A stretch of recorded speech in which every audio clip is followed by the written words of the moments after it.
ഉണർവിൻ്റെ അടുത്ത ഒരു തടസ്സം എന്ന് പറയുന്നത് ഏറ്റവും മേജറായ ചില കാര്യങ്ങളാണ്. സഭയ്ക്കകത്ത് ഹോളി സ്പിരിറ്റിൻ്റെ പ്രവർത്തനങ്ങളെ അല്ലെങ്കിൽ കൃപാവരങ്ങളെ ബ്ലോക്ക് ചെയ്യുക, പരിശുദ്ധാത്മാവെന്ന വ്യക്തിക്ക് സ്ഥാനം കൊടുക്കാതിരിക്കുക, മാത്രമല്ല ആ ഹോളി സ്പിരിറ്റ് വ്യക്തിക്ക് അകത്തുള്ള ആ ഗിഫ്റ്റുകളെ, ഫലങ്ങളെ റിലീസാകാൻ അനുവദിക്കാതെ ബ്ലോക്ക് ചെയ്യുന്ന സംഭവം.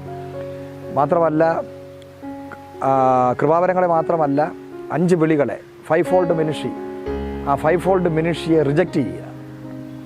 ഇത് നമ്മൾ പലപ്പോഴും കണ്ടുവരുന്ന ഒരു പ്രവണതയാണ്. ഒരു വ്യക്തി ഒരു സഭ സ്ഥാപിച്ചു കഴിഞ്ഞാൽ ആ പാസ്റ്റർ അവിടുത്തെ സൂപ്പർ സ്റ്റാർ ആയിരിക്കുക, അവിടുത്തെയുള്ള വിശ്വാസികളും പാസ്റ്ററും ഒരു സൂപ്പർ സ്റ്റാറായി അവരുടേതായ രാജ്യം കെട്ടുക. അതിനകത്തോട്ട് ആ സഭയ്ക്കകത്ത് ദൈവത്തിൻ്റെ വചനം പറയും നമ്മൾ വിശ്വസിക്കുന്നവരെ ശിഷ്യരാക്കുക എന്നാണ്, വിശ്വാസികളാക്കാനല്ല.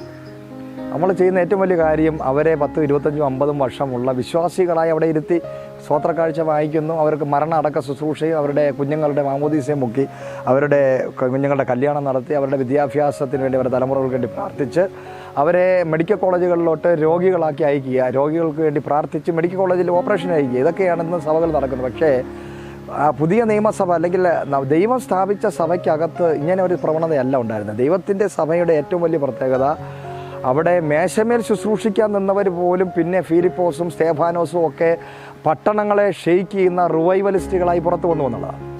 അപ്പോൾ ഒരു സഭയെന്ന് പറഞ്ഞാൽ ഒരു മെഡിക്കൽ കോളേജാണ്, ഒരു ട്രെയിനിങ് സെൻ്ററാണ്, ഒരു വർക്ക്ഷോപ്പാണ്, ഒരു വലിയൊരു സ്കൂളാണ്. അപ്പോൾ അവിടെ ഒരു അധ്യാപകൻ മാത്രം പോരാ. അപ്പോൾ സഭയ്ക്കകത്ത് ഒരു സഭ വളരണമെങ്കിൽ ആ സഭയ്ക്കകത്ത് 5 ഫോൾഡ് മിനിസ്ട്രി ആവശ്യമാണ്. അപ്പോസ്തലൻ ആവശ്യമാണ്, പ്രവാചകൻ ആവശ്യമാണ്, ഇവാഞ്ചലിസ്റ്റ് ആവശ്യമാണ്, പാസ്റ്റർ ആവശ്യമാണ്, ടീച്ചർ ആവശ്യമാണ്.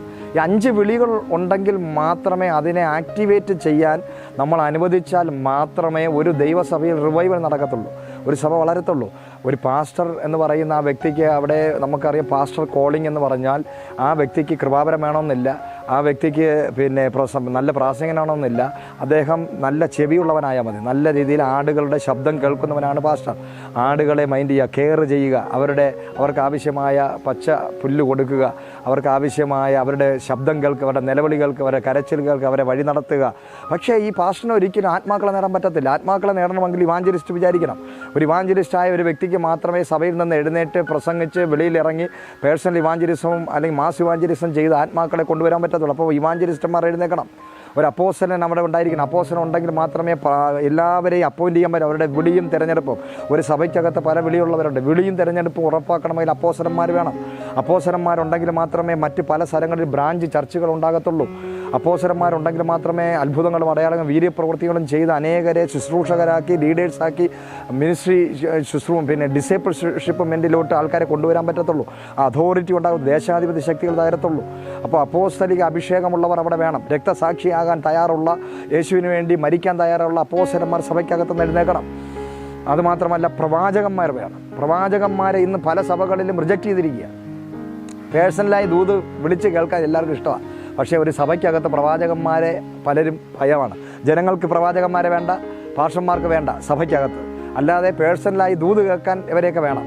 എന്നാൽ ദൈവസഭയ്ക്കകത്ത് പ്രവാചകന്മാരെ അനുവദിക്കുന്നില്ല, അവരെ റിജക്റ്റ് ചെയ്യുക. കാരണം പ്രവാചകന്മാർ വന്നാൽ മാത്രമേ ദൈവഹിതമില്ലാത്തതിനെ വെളിപ്പെടുത്തുള്ളൂ.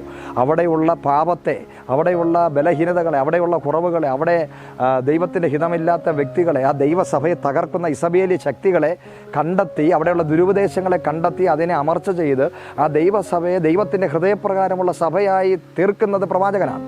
അപ്പോൾ ആ പ്രവാചകന്മാർ അനുവദിക്കപ്പെടാത്ത സഭ, പ്രവാചകന്മാർക്ക് പ്രവേശനം നഷ്ടപ്പെടുത്തുന്ന സഭ, പ്രവാചകന്മാരെ കരയിപ്പിച്ച് വേദനിപ്പിച്ച് വിടുന്ന സഭകൾ, അവരോട് മറുതലിക്കുന്ന സഭകൾ, അപ്പോൾ അങ്ങനെ നല്ല ടീച്ചേഴ്സ് ഇല്ല, നല്ല ടീച്ചിങ് ഇല്ലാത്ത സഭകൾ. അപ്പോൾ 5 ഫോൾഡ് മിനിസ്ട്രിയെ ഇന്ന് എല്ലാ സഭകളും സൂപ്പർമാനായി സൂപ്പർ സ്റ്റാറായി ഒരു പാസ്റ്റർ, ആ പാസ്റ്റർ ഒരിക്കലും അവിടെയുള്ള വിശ്വാസികളായിരിക്കുന്ന ഒരു വ്യക്തിക്ക് പോലും അവരുടെ വിളിയും തിരഞ്ഞെടുപ്പും മനസ്സിലാക്കി അവരെ മുന്നോട്ട് കൊണ്ടുവന്ന് അവരെ ശുശ്രൂഷകരാക്കുന്ന, അവരെ ശിഷ്യരാക്കുന്ന സഭകൾ എന്ന് കുറവാണ്.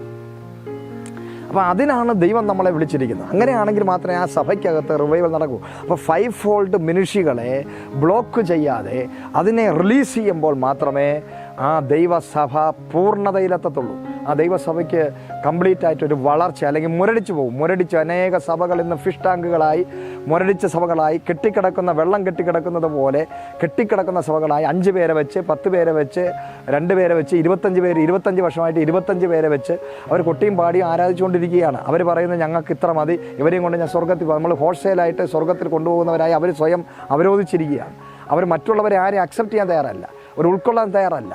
ഒരുമിച്ച് നിൽക്കുമ്പോൾ, ഐക്യതയോടെ സഭയിലുള്ള എല്ലാവരും ഒരുമിച്ച് നിൽക്കുമ്പോൾ മാത്രമേ ആ സഭ, അസ്ഥികൂടങ്ങളായിരിക്കുന്ന സഭകൾ അത് ജീവൻ പ്രാപിച്ച് ഒരു സൈന്യമായി എഴുന്നേൽക്കത്തുള്ളൂ.